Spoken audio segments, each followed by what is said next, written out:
Buenas noches, estimados asociados y público general.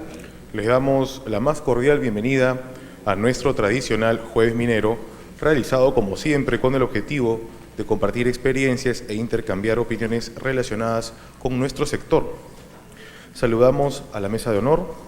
En nombre del Consejo Directivo, contamos con la presencia de nuestro director, el ingeniero Fernando Valdés, y por la empresa Bear Creek Mining, contamos con la presencia del ingeniero, de los señores Andrés Franco Longi, él es gerente de Asuntos Corporativos, y Álvaro Díaz Castro, quien es gerente de Asuntos Legales y Propiedades.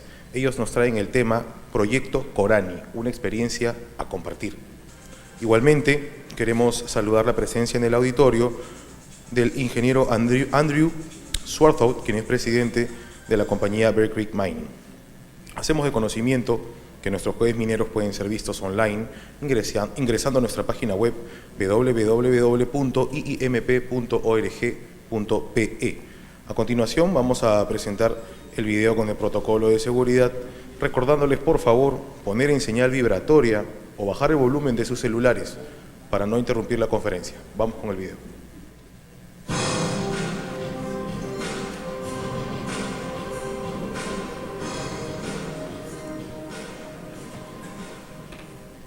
El Instituto de Ingenieros de Minas del Perú, comprometido con su seguridad, le da a conocer recomendaciones que deberá tomar en cuenta durante su permanencia en nuestra institución. En el primer piso contamos con capacidad para 194 personas y con 4 extintores estratégicamente ubicados y señalizados. Asimismo, tenemos un mezzanine con capacidad para 36 personas, en donde se encuentran 2 extintores debidamente identificados. En el caso que se produzca un incendio y sepa usar el extintor, úselo. Caso contrario, avise de la emergencia.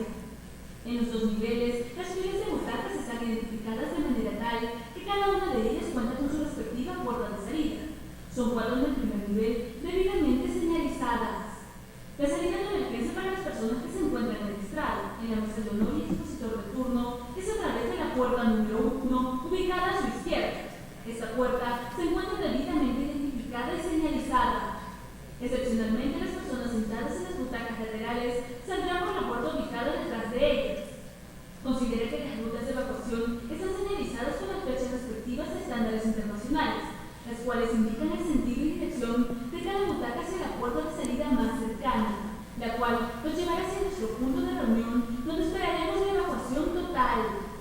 Recuerda que en el caso de suceder una eventualidad, debe mantener la calma y seguir las instrucciones del personal del Instituto de Ingenieros de Minas del Perú, el cual se encuentra capacitado en manejo de extintores, primeros auxilios y evacuación, lo que permitirá tomar el control sobre la situación.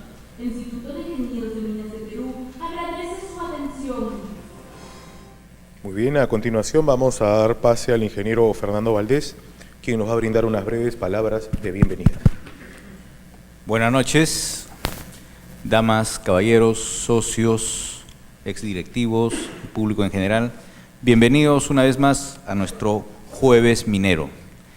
En esta oportunidad nos van a presentar y compartir experiencias el ingeniero Álvaro Díaz y el ingeniero Andrés Franco, quienes vienen pues a expresar sus experiencias y compartir con el mundo minero el desarrollo del proyecto Corani. Espero que cada uno de nosotros pueda tomar, captar el mensaje que nos van a traer, que es un tema muy interesante, ¿no? Y reitero, por favor, para no interrumpir la presentación, poner en modo vibrador o en todo caso apagar sus celulares, ¿no? Muchas gracias. Muy bien, a continuación vamos con nuestros avisos institucionales. Del 10 al 12 de junio próximo se llevará a cabo en nuestra institución el curso Gestión de Costos en Proyectos y Operaciones Mineras a cargo del ingeniero Manuel Basurto Lavanda, reconocido profesional en esta materia. El curso está dirigido a profesionales en ingeniería de minas, geológica, civil, metalurgia y otras especialidades afines al sector minero. Asimismo, informamos que debido a la gran demanda, vamos a organizar el segundo curso de gestión de costos en proyectos y operaciones mineras los días 17, 18 y 19 del presente mes en el horario de las 19 a las 22 horas. Los cupos son limitados y para mayor información les agradeceremos comunicarse con el área de promoción y difusión minera al correo promocionminera@iimp.org.pe. Uno de los más prestigiosos investigadores de la metalurgia de metales base y preciosos, el Dr. Carby Anderson, ofrecerá del 10 al 12 de julio próximo un ciclo de cursos y conferencias en Lima y Huaraz. Esta será una excelente oportunidad de compartir con un metalurgista de talla mundial que ha sido consultor en 40 países, ha patentado varios procesos metalúrgicos y es profesor principal actual del Colorado School of Mines. Para mayor información, agradeceremos comunicarse con nuestra área de eventos. Los invitamos a formar parte de Perumín 31 Convención Minera, el evento minero más grande del mundo organizado por nuestra institución. Esperamos la visita de 75.000 profesionales y empresarios mineros procedentes de más de 40 países. Si usted y su empresa desean participar en la exhibición tecnológica, contáctenos al teléfono 349-4262 o al correo electrónico extemin@iimp.org. Es una excelente oportunidad para hacer negocios. Continuando con el programa de esta noche, presentamos a nuestros señores expositores. Está el señor Álvaro Díaz Castro, él es abogado especializado en Derecho Empresarial y Minero. Además, es catedrático en universidades de Arequipa, Tacna y Moquegua. Actualmente se desempeña como gerente de Asuntos Legales y Propiedades en Bear Creek Mining. También tenemos a Andrés Franco Longi, él es licenciado en Administración y bachiller en Economía y Contabilidad. Además tiene estudios de maestría en Finanzas de la Universidad de Madrid. Actualmente es gerente de Asuntos Corporativos de Bear Creek Mining. Adelante con la exposición. Un aplauso, por favor.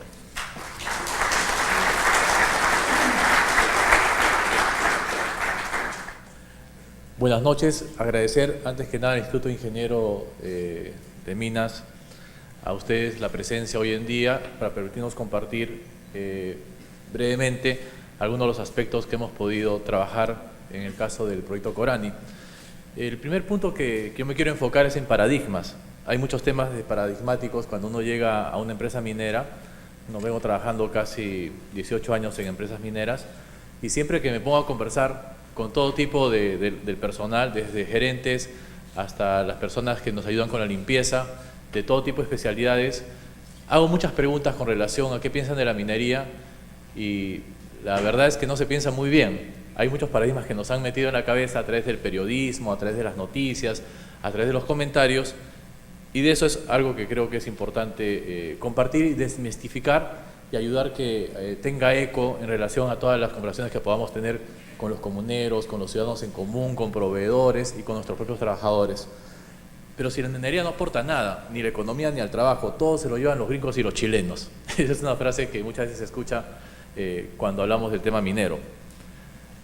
Estas son unas gráficas que, por ejemplo, en este caso quiere decir cuánto empezó a crecer la inversión minera fuerte del 2006, 7, 11, 12. El año 2012 es más que el 2011, el 13 estamos también bastante bien. Y miren la gráfica siguiente, es cómo ha reducido la pobreza exactamente en esos mismos tiempos. Definitivamente, si seguimos cruzando información, vemos que las tendencias de las exportaciones y luego vemos esta otra gráfica donde la línea roja es el crecimiento del Producto Bruto Interno, la línea azul es la pobreza y la verde la desigualdad. Esto tiene dos significados, que no solamente es que en el Perú ha habido más ingresos y en consecuencia supuestamente ha habido menos pobreza, sino que también la desigualdad, es decir, que los que más ganan han continuado quizás aumentando, mejorando sus ratios, pero los que menos ganan han subido mucho más sus ratios, se han ido acercando, se ha ido estrechando la diferencia que hay justamente porque hay acceso a mayor cantidad de fuentes de trabajo formal, mayor negocio, desde manos de peruanos en la generación de bienes y servicios. Cuando el Instituto Peruano de Economía, el señor Miguel Palomino, ha hecho una investigación, ha hecho varias investigaciones sobre minería, pero en una de ellas él pregunta ¿qué pasaría si realmente se dan a cabo estos 53.000 millones de dólares de inversión previstos para los próximos 10 años? Bueno, y se da que las exportaciones aumentan en 30.000 millones de dólares anuales, estarían ese monto en total con las inversiones actuales más estas nuevas. El PBI que aportaría la minería sería de 44.000 millones anuales. crecerían 2.4 millones de empleos y habría ingresos fiscales de 25.000 millones de soles anuales. Entonces, cuando dicen que la minería no aporta y todos se lo llevan, creo que no va siendo muy cierto, pero hay otros temas más, que cuando se habla de cómo es el impacto económico de estos 53.000 millones de dólares no solamente es en la minería, sino que se extiende hacia todo el resto de sectores: transportes, agua, hidrocarburos, refinación, construcción, servicios profesionales, telecomunicaciones, educación, etcétera, etcétera, etcétera, en esos cientos o miles de millones que ustedes pueden ver en la pantalla. Y cuando se habla del empleo, estos 2.4 millones de empleos que se generarían, no solo hablamos de empleo en minería, hablamos que en la propia minería se generarían alrededor de 240.000 empleos, pero en mantenimiento, en comercio de vehículos, se generarían 740.000, en el tema agrario y pesca, 600.000, en el tema de alojamiento y restaurantes, 64.000, etcétera, etcétera, etcétera. Es decir, la difusión del empleo, basados en estadísticas cerradas, siempre decían que la minería no genera empleo. La minería genera mucho empleo, y empleo formal, empleo que tiene planillas, que tiene vacaciones, que tiene CTS, que tiene seguro social, etcétera, de beneficios. Porque la minería también, a su vez la formal, hace que sus contratistas también sean formales. Es parte de lo que viene junto con el trabajo en la minería. Estos datos del IPE son sacados del INEI, Instituto Nacional de Estadística e Informática. Usualmente se ha estado usando una base que tenía data antes de los años 90. Como ustedes saben, antes de los 90, la minería en el Perú era muy difícil. Era poco probable que hubiera habido inversión privada antes de ese tiempo. Y cuando empieza a haber la inversión privada es cuando recién se empiezan a generar las oportunidades en el Perú de hacer negocios. Se consideraba que la minería era una isla porque además así lo impulsaba el gobierno, que sea una isla. La minería tenía que proveer sus propios colegios, su propio hospital, sus propios servicios mercantiles, etcétera, etcétera, etcétera. Pero después, cuando hemos empezado a crecer en minería con inversión privada seria, es cuando han empezado a proveer los peruanos a las mineras peruanas que están en el Perú de estos bienes y servicios, lo cual implica que el crecimiento en el empleo mencionado. Esta es la tabla que se tiene sobre los insumos nacionales, cuánto se compra en el Perú.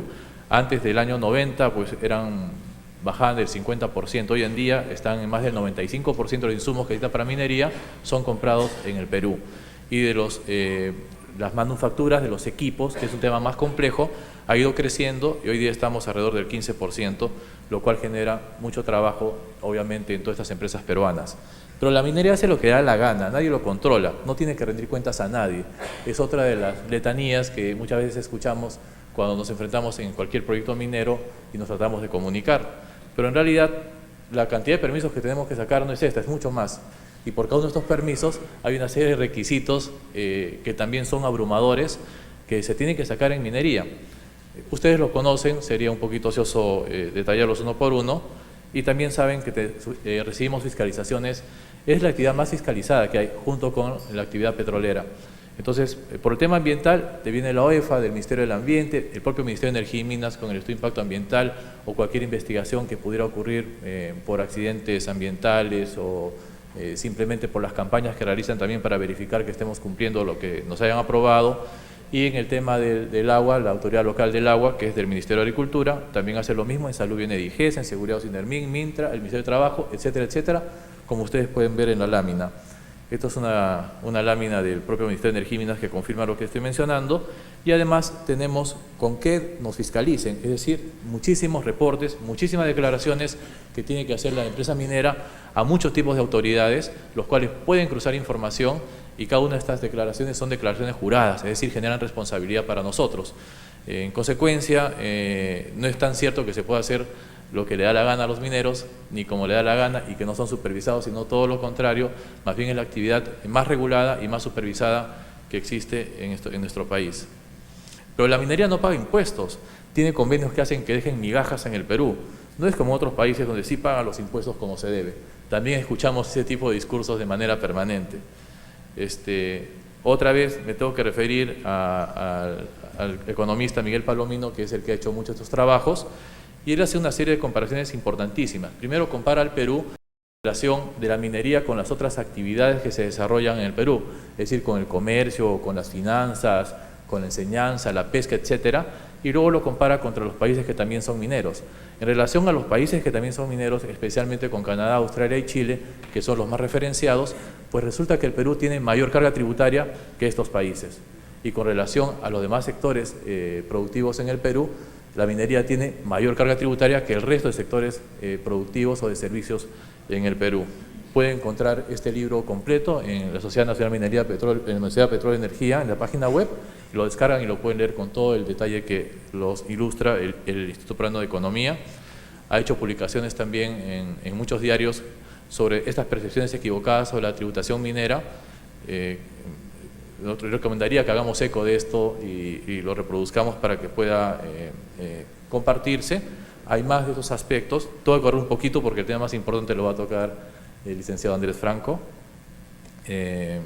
Son más datos de lo mismo que le estoy mencionando. La carga tributaria realmente en minería en el Perú puede estar oscilando entre el 43 y el 64% según los niveles de ingresos de la empresa minera. Es altísima. De tus utilidades compartes con el Perú por lo menos el 50%. Eso es lo normal. Y además, si vamos a estudios que no están incluidos los trámites burocráticos relacionados a los permisos a este sector minero energético, solamente con el resto de estudios que se han hecho, que son los que estaban bajo jurisdicción del INDECOPI o que han llegado a reclamos al INDECOPI, este estudio dice que se pierde más de 4.000 millones al año por trabas burocráticas, por demoras, por documentos en exceso, por repetir informaciones, por desconocimiento en las oficinas, por este tipo de fiscalizaciones, y cuando empiezan a realizar qué tipo de trabas burocráticas son, vemos de todo. Y es parte con lo que nos enfrentamos, porque no es muy fácil hacer empresa en el Perú, y menos aún empresa minera. Pero eso lo podemos decir internamente nosotros. ¿Cómo nos ven desde afuera? El World Economic Forum es una de las instituciones que recoge información para que los inversionistas y los estados que quieren hacer inversiones en un determinado país puedan analizar cómo está ese país, está bien o está mal para invertir. Después vamos a ver en estadísticas del Instituto Fraser y de otras instituciones mundiales que son las que usan como referencia para saber si conviene o no conviene ir a invertir a un país. Y el Perú no está muy bien. El Perú, dentro del tema de competitividad, tiene una serie de problemas. Tenemos muchos problemas en lo que son instituciones, es decir, entidades del Estado, en lo que es infraestructura y en lo que es salud y educación primaria. Eso es bastante. Y los principales problemas que se enfrentan en el Perú son temas de corrupción, de ineficiencia por la burocracia gubernamental, las tasas de impuestos, la regulación sobre impuestos, el tema de mano de obra es muy restrictiva en cuanto a su legislación laboral. Tenemos la cuarta legislación laboral más fuerte, más dura del mundo democrático. Inadecuada infraestructura, es decir, en el Perú hacer un proyecto minero implica también que tienes que correr con las carreteras, con las líneas eléctricas, con los servicios de salud, etcétera, etcétera. Son sobrecostos adicionales que muchas veces no tienen que correr en proyectos mineros en países que están en mejor posición que nosotros.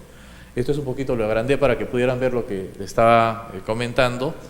En tema de competitividad, estos son los principales países en competitividad, los mejores. ¿Cómo está el Perú dentro de este ranking?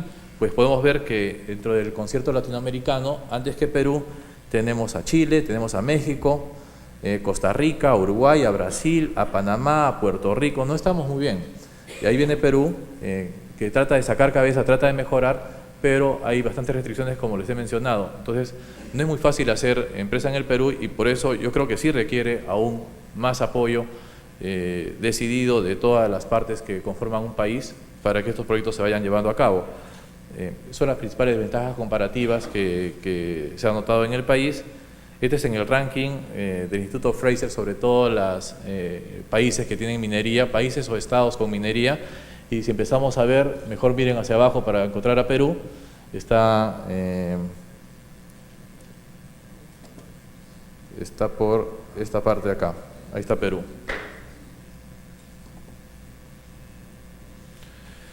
Y finalmente, este es un estudio de Petrick y asociados que hicieron en Denver en el año 82. No ha cambiado, entiendo mucho por las veces que he escuchado a los ingenieros hablar de este tema, pero de cada 1000 intentos que hay de cateos y prospecciones, 100 de ellos llegan a ser proyectos de exploración. Y de cada 100 de estos proyectos de exploración, solamente 1 y a veces 2 llegan a ser realmente proyectos viables para un proyecto minero. No es fácil hacer. Es un riesgo muy alto cuando se trabaja en el tema de minería y este es un preámbulo importante que conociéndolo nos da mucha fuerza, mucha energía, mucha convicción para poder ir con orgullo a defender cualquiera de los proyectos mineros en los que seguro también ustedes están involucrados. Dicho esto, dejo con la palabra al licenciado Andrés Franco.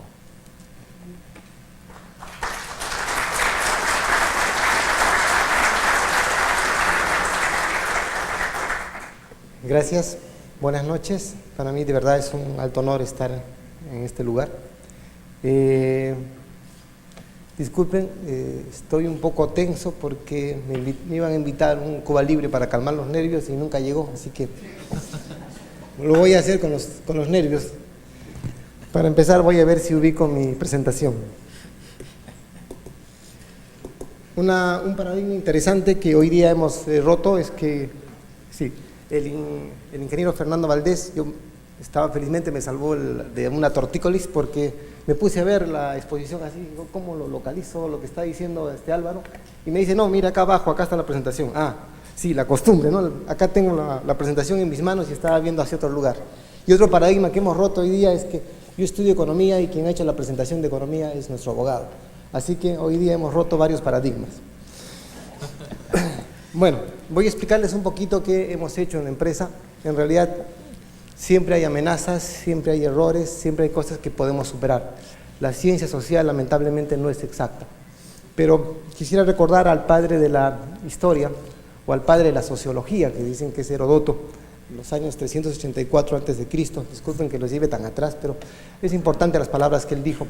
Hay dos elementos fundamentales para poder tú avanzar en lo que significa sociología. Primero, saber que cada sociedad es diferente una de otra. Y segunda, que no importa que las sociedades sean diferentes unas de otras, guardan una misma característica.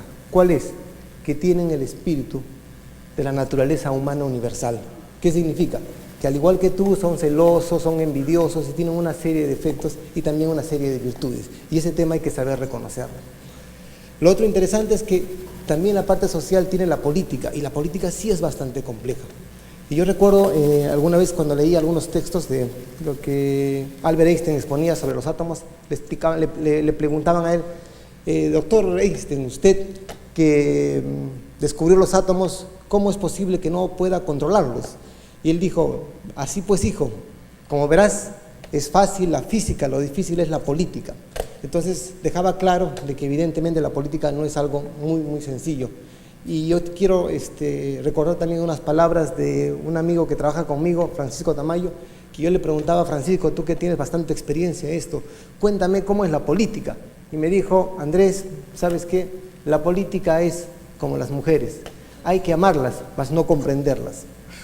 Ok, entonces fueron dos lecciones muy interesantes que me empezaron a iniciar este camino de entender un poco más la parte social. A ver, primero había que pensar que cuando nosotros vamos a un lugar, ofrecemos un producto. ¿Qué es el producto que ofrecemos? Nuestra mina, la actividad que vamos a realizar. Nosotros no vamos a regalar cosas, porque como les decía, la naturaleza humana, como decía Heródoto, tiene una característica muy especial, que evidentemente nos hace a todos iguales, la envidia, los celos y una serie de cosas. Alguna vez comentaba por televisión y decía, ¿sabían ustedes que cuando yo esporádicamente regalé algo a mi novia, ella me dijo, ¿por qué lo hiciste? ¿Me has sacado la vuelta? ¿Has hecho algo malo? Entonces descubrí, ok, cada vez que yo doy un regalo es porque probablemente haya realizado alguna situación negativa. Entonces cuando vamos allá y decimos qué necesitan para poder regalarles, para poder superarles, cómo están, qué cosa requieren para nosotros apoyarlos, ellos están sintiendo que evidentemente queremos sorprenderlos y queremos de repente, de alguna manera, engañarlos y darles alguna situación que no es la real. Y para eso pensamos en lo que es el proceso de mercadeo. Y el proceso de mercadeo pasa por una investigación de fuentes, pasa por unas líneas base, pasa por toda una serie de diagnósticos. Estos diagnósticos hay que hacer diseños de planeamiento, planeamos, luego hacemos una implementación, finalmente hacemos un monitoreo y terminamos con una retroalimentación. Este es un sistema de marketing de Kotler muy simple, muy sencillo, pero fue la estrategia que actualmente venimos usando, el mercadeo, vender nuestro producto. ¿Y qué significa vender nuestro producto? Significa, cuando uno quiere vender algo, dice, tiene que darle valor al futuro. ¿Y este valor al futuro cómo se logra? Dándole valor a la marca. ¿Y cómo se logra adicionalmente para tener valor de futuro? También tener un valor de relación. Y para mí la minería la sostenibilidad social se da por dos factores fundamentales. Hay que darle valor a la minería. La minería está muy golpeada. Álvaro explicaba hace un rato de todos los problemas que tenemos por una serie de paradigmas. Entonces había que recuperar eso, había que darle valor a la minería y sumarle un valor de relación. ¿Para qué? Para que podamos tener sostenibilidad social. Para eso teníamos que superar dos barreras que normalmente en marketing se tienen que considerar. La parte técnica y la parte emotiva. Son dos temas bien importantes. ¿Por qué? Normalmente los técnicos, los que están en operaciones, no son los que explican a las personas, o son los que menos se acercan a las personas. Y creo que son los profesionales ideales para precisamente acercarse a todas las personas y poder explicarles cómo son sus procesos. Nosotros encontramos que la gente social no sabía que era una celda de flotación, no sabía que era una molienda, no sabía qué se usaba en la celda de flotación. Entonces, ¿cómo mandábamos a personas que pertenecían al área social que no supieran cómo era nuestro proceso? Porque el producto más importante que estábamos vendiendo era justamente nuestros procesos mineros. Y el hecho que vayamos al campo y no ofrezcamos esa gran oportunidad, pues era una opción que no nos permitía realmente que la gente sintiera confianza en nosotros. Porque, por ejemplo, preguntaban a nuestra gente, ¿es cierto que van a usar mercurio? Por si acaso en nuestro proceso no lo usamos. Pero como los de social no sabían muy bien si usábamos o no mercurio, decían, bueno, ¿qué te parece si te regalo un panetón? Porque se acerca la Navidad. Entonces la pregunta no era contestada, el miedo se hacía mucho más fuerte y eso hacía que las cosas se vuelvan más endebles para nosotros. Nosotros tenemos la relación diferenciada en clientes frecuentes, es decir, acá voy a ver la clave de cómo trabajamos con las personas, por lo menos en nuestro caso, del área social. Les decía, relaciónense, relaciónense y relaciónense. Es las palabras que yo voy a usar siempre con ustedes. Relaciónense, relaciónense y relaciónense. ¿Qué significa? La relación diferenciada a los clientes frecuentes, es decir, entreguemos trato especial a quienes mayores miedos tengan. Si hay gente que dice que nos vamos a contaminar, acérquense a ella y aclárenle los miedos. Si hay gente que dice que nosotros vamos a destruir, en nuestro caso, matar sus alpacas, pues acérquense a ellos, cuéntenles que no. Luego había otro tema, haga que los clientes, en este caso los llamamos clientes nosotros a las personas que las queremos conquistar socialmente, que estén convencidos de la importancia del proyecto. Eso es clave, que este proyecto es importante, va a ser beneficioso. Y eso era algo relevante en nuestro proceso. Tratar a sus clientes con sus nombres. Qué interesante ir a una sesión con la gente y las comunidades y saber la gran mayoría de sus nombres. Y no solo eso, conocer también la de sus hijos. Y ya les voy a dar algunos detalles, qué más deberíamos conocer. Luego, mantenga un contacto permanente con cada uno de ellos. Nosotros hacíamos las visitas casa por casa. Sé que es complejo, sé que el trabajo era fuerte y arduo, pero valía la pena hacerlo. Íbamos casa por casa o juntábamos a 10 familias y les íbamos contando qué hace la minería. Decían, pero ustedes nos van a regalar algo, nos van a dar algo. No, primero quiero que conozcas qué voy a hacer. Si te convenzo, recién pasamos a la segunda etapa. Primero escúchame qué cosa voy a hacer, escúchame qué quiero venderte. Este es mi proyecto. Haga que los clientes se sientan especiales, es decir, que sientan orgullo de apoyar a la minería. Hoy yo me siento satisfecho de que el alcalde de la zona donde estamos, del distrito donde estamos, sale orgullosamente a decir, yo estoy convencido que la minería sí funciona. Es más, ha salido en los públicos a decir que aprueben inmediatamente nuestro estudio de impacto ambiental. Dicho sea de paso, ha hecho oídos nuestro gobierno, ha hecho oídos sordos nuestro gobierno. Finalmente, dale prioridad a tus clientes, los identificados con el proyecto. Normalmente lo que hacemos es, al más difícil le hacemos más caso y lo atendemos más, y nos olvidamos a veces de quienes están identificados. Yo les pido, nunca se olviden de los que estén identificados. Son ellos nuestro punto de fuerza y de defensa más sólido. Y siempre hay que estar permanentemente viendo qué necesidades tienen y cómo podemos intercambiar algunas cosas que son de importancia para nuestro proyecto. No quiero demorar mucho, el tiempo se ajusta, pero lo primero que quería comentarles es cómo yo explicaba a las personas la importancia de la minería, pero a nivel de todo el país. Y les hacía siempre este gráfico, y les decía, lo que voy a enseñarles hoy día es el Producto Bruto Interno. Palabra media compleja, es una fórmula que reúne el Producto Bruto Interno, es igual al consumo más la inversión, más el gasto de gobierno, más las exportaciones, menos las importaciones. Esa es la forma del Producto Bruto Interno. ¿Qué significa? Que el Producto Bruto Interno mide el nivel de consumo de los países. ¿Por qué? Porque está el consumo, porque está el gasto del gobierno, porque está la inversión. Entonces, entre un Producto Bruto Interno más grande es un país que más consume. Nuestro país aproximadamente el año 2012 ha sacado un PBI de 200.000 millones de dólares. ¿Cómo lo ha logrado? ¿Cómo se está logrando esto? Bien, acá les explicaba un entorno económico muy interesante y muy simple. Les decía, imagínense en una economía que solo existe un país cerrado, que no hay más que estos sectores. Las empresas pagan 100 soles a las familias y las familias solo pueden comprar 75 soles. ¿Por qué? Porque se filtra en ahorro. Y dicen, somos un país pobre, ¿cómo se te ocurre que vamos a filtrar en ahorro? Bueno, quienes trabajamos en empresas nos descuentan la AFP, que va a ser para nuestro futuro, nos separan nuestra CTS, que va a ser para futuro. Entonces, estamos obligados por ley a ser un país que tenga ahorros. Y eso aproximadamente es el 10% del Producto Bruto Interno. Luego tenemos los impuestos. Bueno, ¿quién no paga impuestos? Así que más o menos en el país es entre el 15 y el 20%. Entonces es el 15% que se va hacia los impuestos. Entonces las empresas dicen, yo pago de sueldo 100 soles, porque los sueldos en intereses, en impuestos, en todo pago yo a las familias para que tengan utilidades, 100 soles, pero las familias solo tienen 75 soles para devolverme, el 75%. ¿Cómo hago para recuperar el resto? Todo depende de una política monetaria adecuada, es decir, que el ahorro se vaya a la inversión y que los impuestos se vayan al gasto de gobierno. Eso te da el equilibrio, pero no te da crecimiento, te permite subsistir. ¿Qué es lo que te ayuda a ti a crecer? Y les decía con mucha fuerza, lo que te ayuda a ti a crecer son las políticas de mercado, de comercio exterior. Es decir, un país que empieza a vender más, un país como el nuestro, que empiece a lograr que efectivamente tengamos un comercio muy dinámico, nos va a ayudar a tener éxito. Lo que tiene el Estado, los carros, los edificios, en fin, lo más líquido son las divisas porque ingresan dólares al país. ¿Y cómo se ubica en el pasivo? En el Banco Central de Reserva. En el Banco Central de Reserva el pasivo se ubica dos factores importantes. El primero de ellos es todo el dinero que está en el mercado y el segundo de ellos es las reservas internacionales netas. Entonces, entre más divisas ingresan, significa que el gobierno tiene que hacer dos cosas. O tiene dos alternativas. Uno, o produce más dinero para que las personas tengan más dinero en el mercado monetario, o tiene reservas internacionales. Como hemos tenido apogeo, las reservas internacionales han llegado cerca a los 70.000 millones de dólares. Esto evidentemente por la forma en que ha venido trabajando la minería, en especial la minería. Entonces yo les decía, si no hubiese habido este boom de exportaciones mineras, si no hubiese habido esto en la economía, una forma de poder lograr un beneficio que nos permita a nosotros como país obtener divisas, nuestro crecimiento no hubiese sido tan interesante como el que hoy se muestra. Entonces, descubrimos que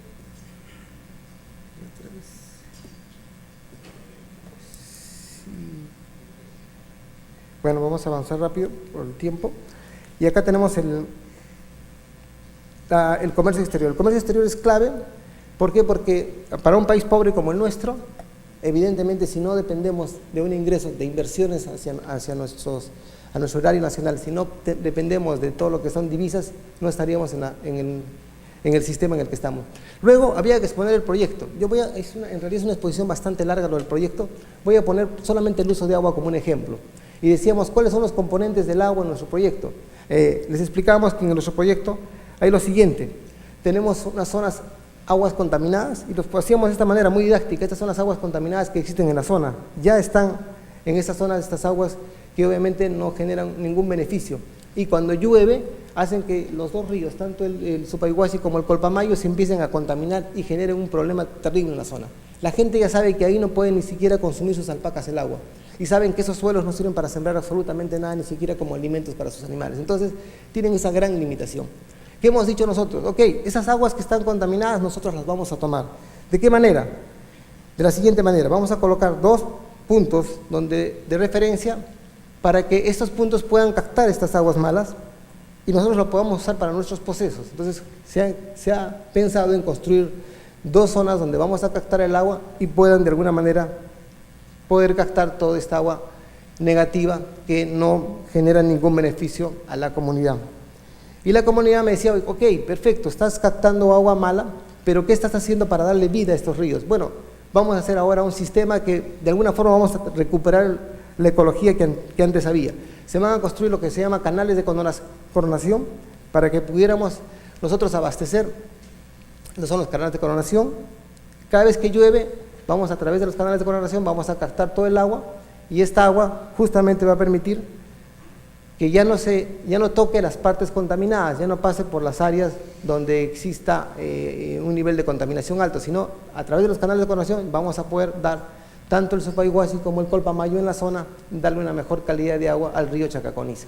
Y con esto vamos a evitar que se contamine, se van a mejorar los suelos y evidentemente eso va a ser mejor. Esto hacía que la gente nuestra lo comente, pero no solamente lo comente de una manera muy técnica, sino lo comente con mucho orgullo, con mucho ánimo, con mucho énfasis. ¿Por qué? Porque es un proyecto bonito, que vale la pena porque estamos recuperando un área que es negativa, estamos recuperando un área que realmente les causa problemas y lo estamos convirtiendo en algo positivo. Entonces le decía a toda la gente, siéntanse orgullosos porque su empresa está haciendo el mejor esfuerzo para que justamente podamos superar los problemas que tiene esta comunidad. Entonces hacíamos que la gente explique el proyecto. Luego de que explicaba el proyecto, ya recién entrábamos a lo que era el IDH. Recién entrábamos a ver los problemas de las personas. Y el IDH era un tema bien importante. ¿Por qué el IDH es un tema importante? Porque regula 3 factores fundamentales. Cómo está la educación, cómo está la salud y cómo están los empleos. Y lo mezclamos con el indicador Gini, el índice Gini. Ustedes dirán, pero el índice Gini, ¿para qué mezclas tantas variables? Porque les voy a explicar por qué. Normalmente cuando queremos hacer un beneficio decimos para la comunidad de tal vamos a regalarle, no sé, una caja de leche Gloria. ¿Vale la pena regalarle eso a toda la comunidad? Entonces había que hacer la línea base. Cómo están en educación, cómo están en salud y cómo están en economía. ¿Y qué encontramos? Es que con el índice Gini, el indicador Gini nos permite saber los niveles de desigualdad. Es decir, una comunidad, por más pequeña que sea, también tiene sus segmentos y sus desigualdades económicas. Un ejemplo, les voy a presentar a lo que es Quelcaya. Quelcaya, este es el indicador Gini, es la curva Lones, que no voy a darme el tiempo. Por ejemplo, esta es una sociedad pequeña como la de Quelcaya, que tiene aproximadamente 109 familias. ¿Qué ocurre? Si se dan cuenta, hay un grupo de personas que gana, que es aproximadamente el 8% que gana menos de 200 soles. Y hay un porcentaje importante que gana más de 800 soles, que es aproximadamente el 18%. Y hay un porcentaje en promedio que gana entre 400 a 600 soles el 56%. Es decir, en una comunidad de 109 familias existen diferencias. Si yo les regalo a ellos en general una caja de leche Gloria, por poner un ejemplo, que no es muy feliz por cierto, ninguno lo va a valorar igual. Los que ganan menos de 200 sí, y lo van a consumir. Los que ganan más y gastan más de 200 probablemente lo vendan, probablemente no lo aprecien, probablemente no lo consideren. Entonces, había que diferenciar claramente cuáles eran los segmentos económicos y de qué forma teníamos que enfrentar esas diferencias. Acá tengo otras diferencias. Vamos a poner un hospital, vamos a ver cómo les hacemos que su salud sea gratuita. Y descubrimos que el 49% de la población ya tiene atención gratuita. Hay un porcentaje que gasta algo en salud, pero no es muy significativo. Después encontramos la inversión anual en educación de sus hijos. Muchos decíamos, no creo que invierta mucho en sus hijos van con el frío, van con ojotas, sí, van con ojotas, van con frío, caminan entre 4 a 6 horas, pero son de las áreas de los campesinos más pobres, aquellos que tienen entre 40, 20, 50 alpacas. ¿Por qué? Porque evidentemente la fibra de alpaca tiene un precio todavía muy bajo en el mercado que no les permite tener una opción muy importante. Entonces, descubrimos estas diferencias y lo primero que pensamos como estrategia, pensemos en la nutrición. Disculpen que esté en inglés. La nutrición va a haber salud, va a haber el crecimiento escolar, y si hay crecimiento escolar con una buena nutrición, vamos a hacer que la capacidad intelectual se incremente. Es de largo plazo, es cierto, pero vale la pena hacerlo, hacer que ellos consigan a futuro mejores empleos y evidentemente el crecimiento de Carabaya al lugar donde estamos. Para eso, no solamente estamos nosotros, les explicamos, por si acaso no somos la única alternativa, no somos el gobierno, existen recursos propios, existe municipalidad provincial, existe gobierno regional, les explicamos las muchas alternativas que existen. Luego de eso, también les exponemos las diferencias que hay y la falta de agua, desagüe, saneamiento, porque es parte de una solución integral, no solamente un solo aspecto. Y esta es una realidad que ocurre en el país. Esta es una desnutrición crónica, donde la niña que es más alta aún es algo menor que la niña que es más baja. Y eso es lo que pasa. Cuando hicimos el examen nutricional, tuve la oportunidad de dictar clases allá en los niños de Chacaconiza, y sé que soy aburrido por naturaleza, pero la gran mayoría se durmió, ustedes todavía algunos están agarrando sueño, pero en el caso de los niños allá, a los 2 minutos ya había 2 niños que estaban durmiendo. Evidentemente no tomaban desayuno y caminaban de 2 a 4 horas. Dijimos, la solución es trabajar esto no solos, tenemos que traer al gobierno para trabajar en conjunto. ¿Por qué? Porque cuando uno habla de desnutrición, automáticamente piensa que son alimentos, y eso es otro paradigma. No, señores, no es solo alimentos, es también ver la forma de superar su infraestructura.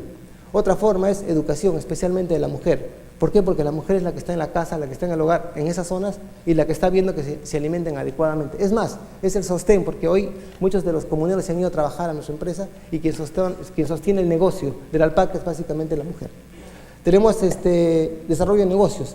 Este es un algoritmo matemático que hice, donde demuestro que 4 de estas funciones son importantes. Estos son los niños que se hizo el examen.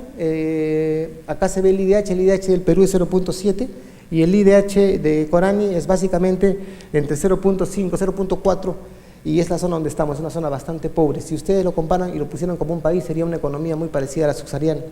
Y evidentemente es el punto donde nosotros nos encontramos.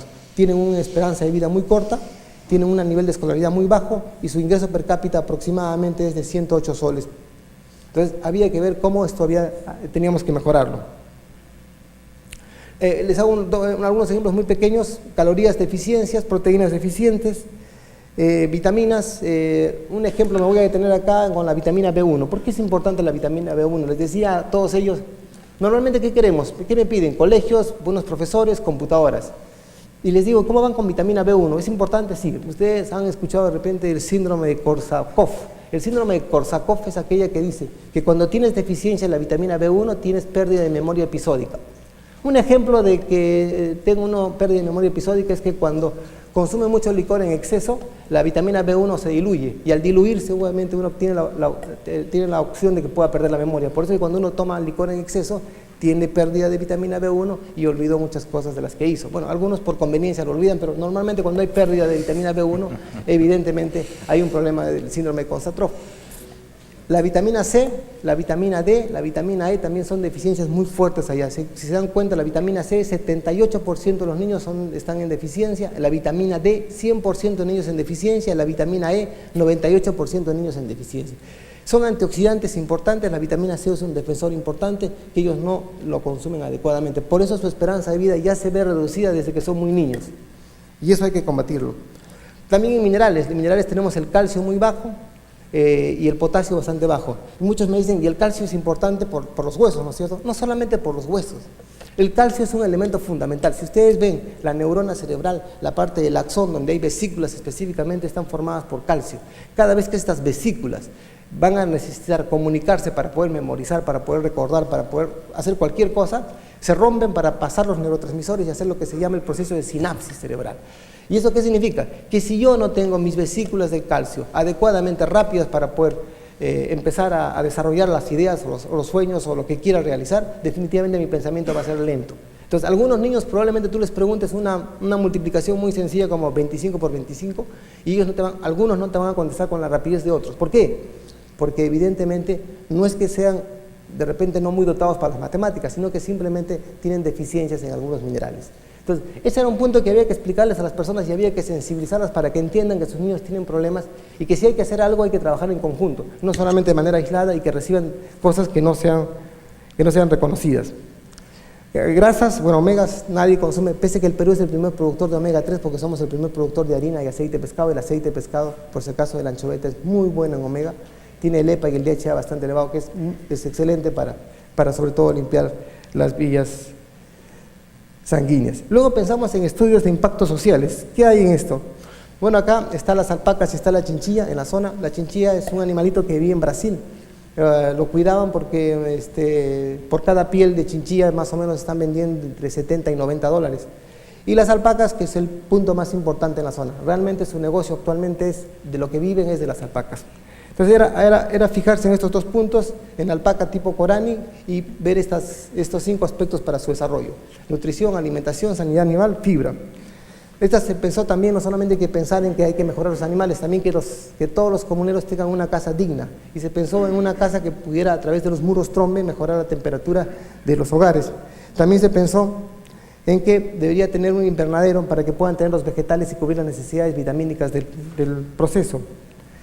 Luego vimos cómo está el precio de la vicuña y de la alpaca. La alpaca más o menos está aproximadamente en 9 dólares. el kilo limpio y la vicuña está en $420 el kilo sucio. ¿Cuál es la diferencia entre la vicuña y la alpaca? La micra. La micra de la alpaca más o menos, si uno quiere un baby alpaca está en 19 micras, si uno quiere una alpaca fina está en 22 micras, si uno quiere una alpaca royal puede encontrar hasta en 17 micras. El grosor hace que te pique menos y que sea más suave. ¿Cuánto tiene la vicuña? La vicuña tiene micra 12. Esa es la diferencia de precio. ¿Y podemos hacer que la alpaca sea más sostenible y pueda tener en el mercado una oportunidad? Sí, se puede lograr que la alpaca pueda bajar sus micras hasta micra 12 como lo ha hecho Australia.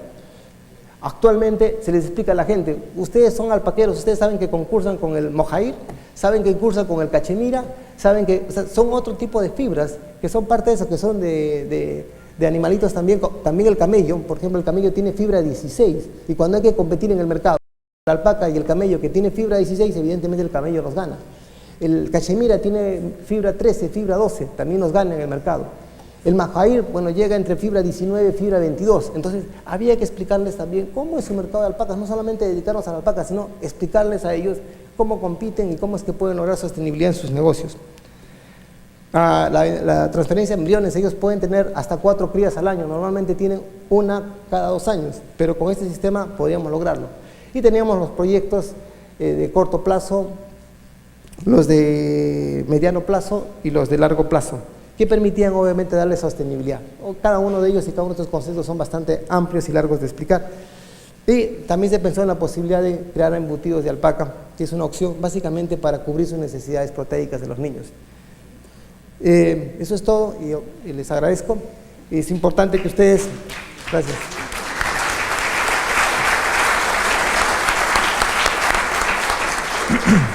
Simplemente agradecerles y recordarles que es importante que en cada lugar donde estén, en cada lugar que se trabaje, en cada lugar que se hagan cosas, sepan que hay que ver sus realidades específicas, de qué necesitan y qué oportunidades hay. Eso es todo. Gracias.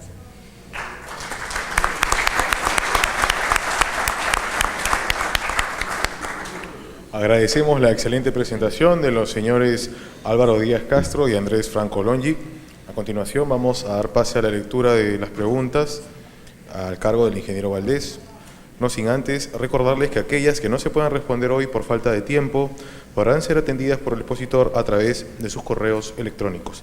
Asimismo, a partir de la próxima semana podrán acceder a la conferencia de hoy a través de nuestra página web www.iimp.org.pe. Adelante, ingeniero Valdés. Bueno, felicitaciones a Álvaro y a Andrés, realmente muy entusiastas, como todo minero debe ser. Realmente ha sido una clase muy interesante desde la aclaración de la parte económica, ¿no? Viendo el macro desde la macroeconomía, la microeconomía, y luego pues una ilustración de todo lo que se trabaja con las comunidades, ¿no? Aclarar los miedos, ¿no? El trato con las personas, ¿no? Sobre todo con las comunidades, con los stakeholders, el tema de las visitas, el mapeo socioeconómico, que es muy importante en la línea de base, que ahí se va a sostener el plan estratégico que desarrolle la empresa, ¿no? Y el desarrollo de los negocios in-house es un tema muy importante, y este tema de la alpaca y la vicuña, que realmente es un trabajo muy interesante el que está desarrollando Corani, ¿no? Porque ¿qué negocio se va a desarrollar sobre los 4.500 metros sobre el mar? Y el otro día lo mencionó Roque Benavides, sobre los 4.000 metros la agricultura tiene poca probabilidad de ser una producción pues masiva, tener una producción masiva, y tenemos que ver oportunidades como este tipo que lo está planteando Corani. Realmente un tema muy interesante, nos han ilustrado, creo que muchos de nosotros vamos a llevar a la práctica estos consejos que nos han dado nuestros amigos de Bear Creek. Bueno, voy a proceder a leer las preguntas, por favor con letra de imprenta, no letra de médico, ¿no? Por favor. Hay una pregunta para Álvaro: ¿por qué es importante o qué valor tiene la mano de obra en los proyectos mineros? Pregunta Roberto Cabanillas.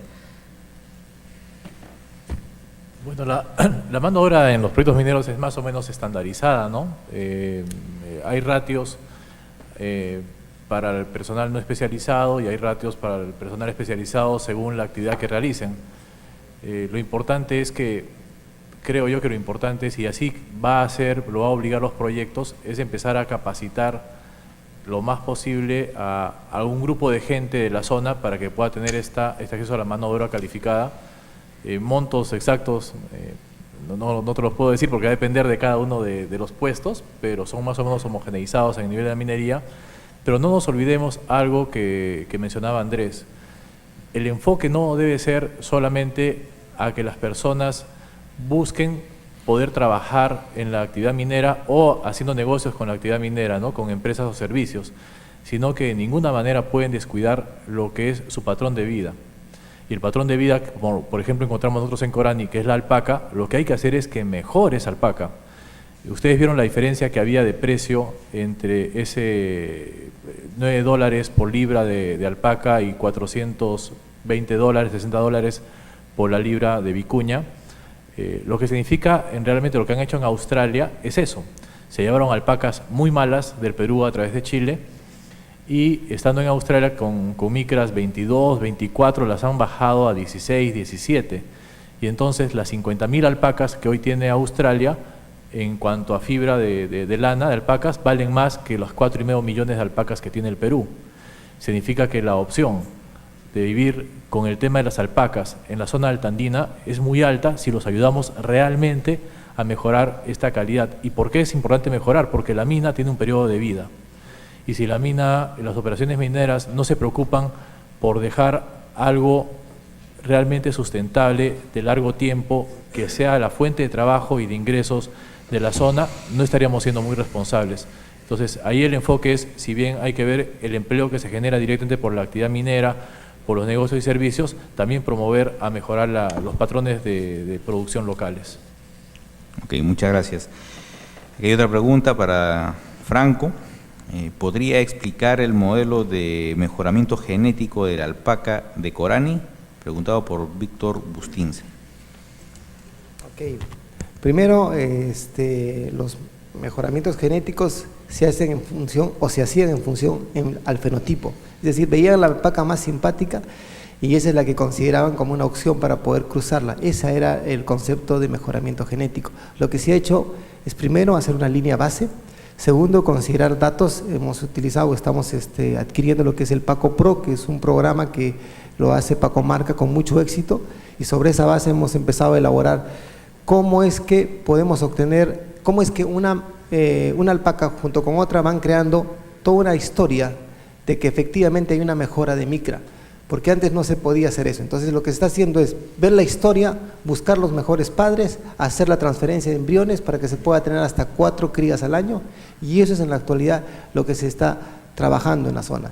Hemos hecho un análisis en función a buscar cuáles son los defectos que existen, de qué manera se ha estado trabajando, y lo hemos venido corrigiendo a través de este sistema de estadísticas, de data, y evidentemente buscando la fibra, porque en lo que es este mejoramiento genético uno debe escoger, o es bonita la alpaca o quieres fibra, no puedes hacer las dos cosas a la vez. Entonces lo que hemos apuntado es que se hagan mejores negocios y mejores cierres, que es la búsqueda de la fibra más económicamente factible. Ok, muchas gracias. Bueno, aquí la última pregunta es, no es para ambos. El proyecto Corani tuvo violencias por parte de los comuneros de Puno. ¿Cómo se sienten los inversionistas al respecto? Me imagino que está refiriéndose al proyecto Santana, no al proyecto Corani. Ok. Por lo de violencias, me imagino que es la... Sí, no especifica aquí. Bueno, entonces... En Corani no tenemos no ha habido ninguna evidencia de ello, ¿no? Ok. Y en lo de Santana, lo importante es ver realmente la perspectiva de lo que pasó ahí. Usualmente cuando conversamos con colegas de otras empresas mineras, nos dicen, oye, ¿cuántos policías vas a llevar a tu audiencia pública? ¿300 o 500? Bueno, en Santana no hubo uno solo. Cuando hubo el tema de la audiencia pública de Santana, esto hace ya 2 años atrás, fueron como 600 a 800 comuneros de todas las zonas. No hubo un solo policía. Yo he estado exponiendo en el proyecto Santana, por eso puedo decírselos, lo cual es una señal de lo que estaba pasando ahí.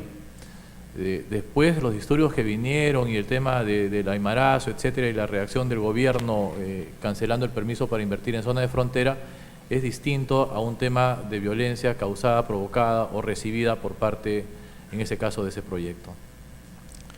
Ok, realmente damos las gracias a Bear Creek, ¿no? Y a los dos profesionales, a Álvaro y a Andrés, por tan excelente presentación. Realmente el tema es apasionante. Si hay algunas dudas que quedan en el tintero, por favor podemos ubicarlo a nuestros expositores ahora en el break. Bueno, ahora los invito al cóctel ofrecido por Bear Creek. Muchas gracias y un aplauso para ellos.